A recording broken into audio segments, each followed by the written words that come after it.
Well, here we have a beautiful late January day on the bedrock.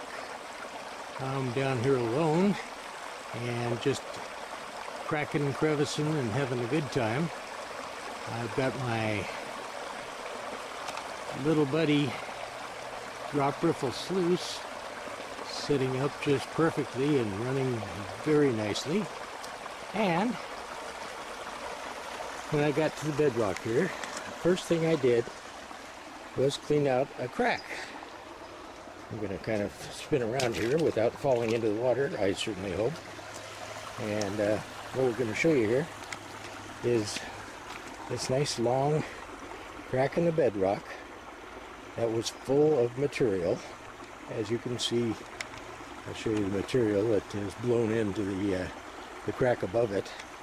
But in this particular crack, we have something interesting. And that is, I don't think you could be able to see it too well in there, but we have a nice hole. Let me see if I can show you this.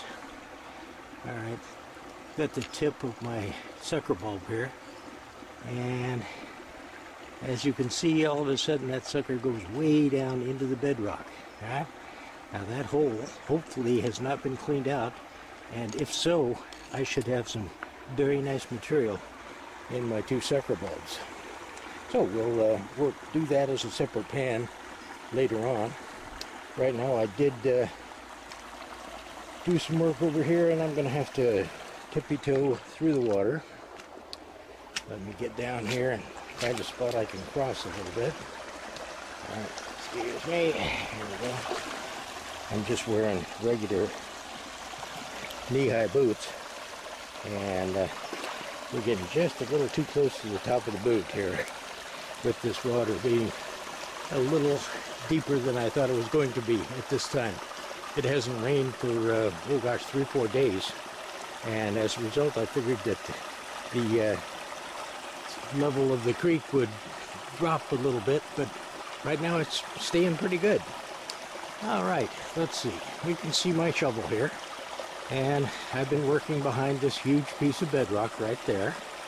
Alright. And it's an amazing amount of clay-like material that is stuck to the back of this. Now there used to be a large rock over here on this side, and it was just a great big gap between two large rocks. Large rock is now laying down here because I pulled that out of the way, and I did want to point out what beautiful material this looks like, and that is, if you can see right here, you see the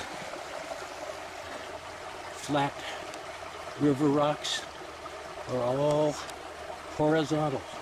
All right, let me find, yeah, get a fairly good look at that, right? And that's all through this whole bank, which means that at some point that was the stream bed, and I'm digging into that right now, and hopefully I'll get down to the bedrock, which isn't that far. That material just to the left of my, or just to the right of my blue pan right there is bedrock down there, I do believe. So if I can get down into that bedrock, there should be some gold sitting down there on the bottom, considering that is the old stream bed right there.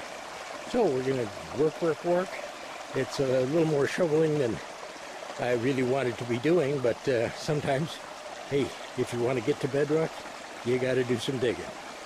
And I did one little half bucket of material and classified it and ran it through my drop riffle sluice, and out of that clay material, I don't know if we can see it too well here, probably not well at all, and let's see if we can show you a little bit of gold here. Put this back up here and bring it back.